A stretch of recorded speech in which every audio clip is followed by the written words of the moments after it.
Welcome back to your latest industry developments. In today's coverage, there's some big news surrounding Air India, who are continuing their turnaround ambitions, Qatar Airways developments, and a route recommencement. Why not begin with Qatar Airways, who have announced they will boost their flying towards the Netherlands in time for seasonal demand seen across the winter schedule. As part of the network adjustment, Qatar Airways will offer 4 additional weekly flights between Doha Hamad International and Amsterdam Airport Schiphol. The flight's new schedule will commence on the 12th of November this year and conclude on the 29th of March 2025. Therefore, the adjustments perfectly align with the winter schedule coming to a close and, of course, during your peak travel seasons. The new winter operation will see QR 275-276 operate every Tuesday, Wednesday, Thursday, and Saturday, complementing existing daily services alongside other flights. Therefore, 40,000 additional seats will be made available for customers across the weekly flights on a seasonal basis. The airline's CCO stated that the increase is an absolute delight for a market that is one of their more important ones across Europe.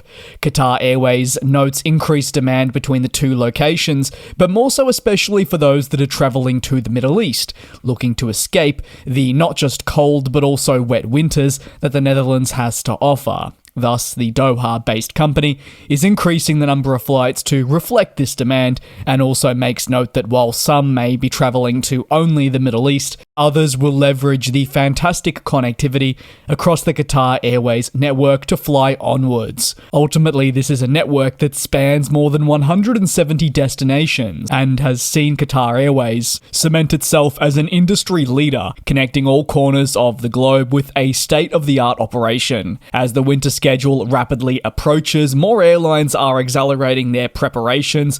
In some cases, this will include route adjustments, such as the Qatar Airways one. On to the next story, and that's it with a route recommencement, with China Southern ramping up expansion efforts by announcing it will recommence flying between Guangzhou and Adelaide in Australia. Service is expected to recommence on December 12, 2024, and thus recommence almost 5 years after the route was first suspended. This due to shock horror, the emergence of the global pandemic. The carrier will operate 3 weekly flights between the two locations, with departures on Wednesday, Friday, and Sunday, and their next generation Boeing 787-9 will be deployed on the service, with flights arriving in Adelaide in the morning, this after a 10:10 departure the night before from Guangzhou. Many have applauded service recommencement, as the route will offer greater access for South Australia to the popular Chinese location that focuses on tourism and commerce. The return of flying also follows the continued rebuilding of demand between Australia and China. Australia was one of the slowest markets to return alongside China, but equally when it did, they were really the fastest, with people flocking to key cities. Remembering that there is a large Chinese population here in Australia. While great emphasis is placed just on the reconnection of Adelaide and Guangzhou, this service will also provide greater access to other Chinese cities for those beginning their journey in Adelaide.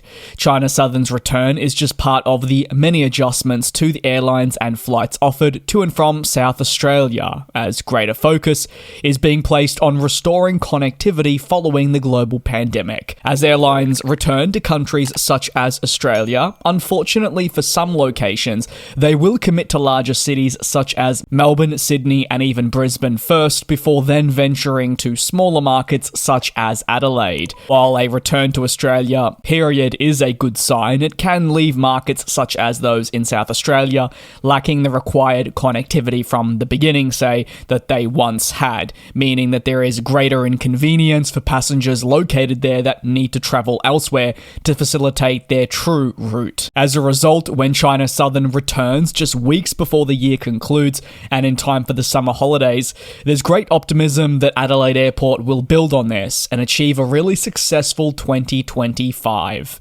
Air India is the final story in today's recap, with the airline announcing its major cabin refresh is getting underway, which aims to elevate customer experience levels and really align this national carrier with other companies that have advanced dramatically with the product that they have offered in, say, recent years. The refresh will come in at a very small total in the hundreds of millions and begin with the A320neo fleet, where 27 units will undergo a very extensive retrofitting process. From new seats to curtains and carpets alongside upholstery, all these things will be crucial in overhauling the overall product, transforming Air India into a world-class airline that its new ownership and executives hope will be possible long into the future. Air India's first focus is on the narrow-body fleet, with the retrofit of the wide-body aircraft commencing in 2025.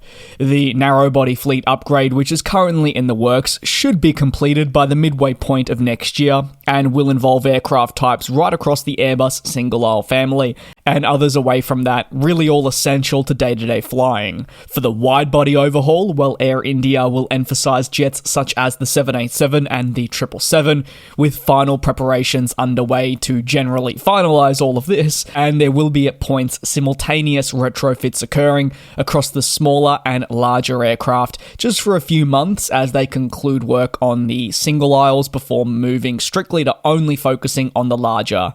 However, there is great importance on the supply chain and Air India's reliance on this to actually enable it to hit timeframes outlined.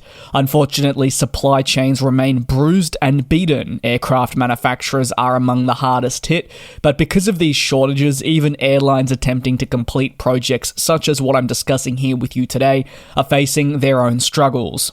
Air India is currently undergoing a multi-year turnaround plan that at the end of it hopes to see it be one of the industry's leaders.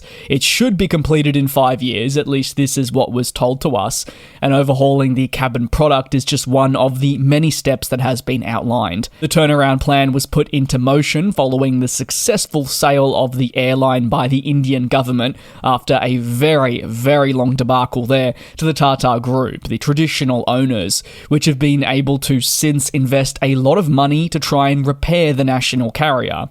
This is ultimately a company that has seen its image tainted of late and saw colossal amounts of debt. Moving forward, these new cabins, alongside the continued delivery of new aircraft, a brand refresh, and the development of technologies to streamline day-to-day flying are all going to be key if Air India is to stand any chance at being that industry leader that executives and ownership have hyped the company up to be in the future. There are many risks associated with this turnaround plan. Not every, say, major overhaul is going to be a success, but many would argue that Air India is on the right track, but it's hardly going to be an overnight mission.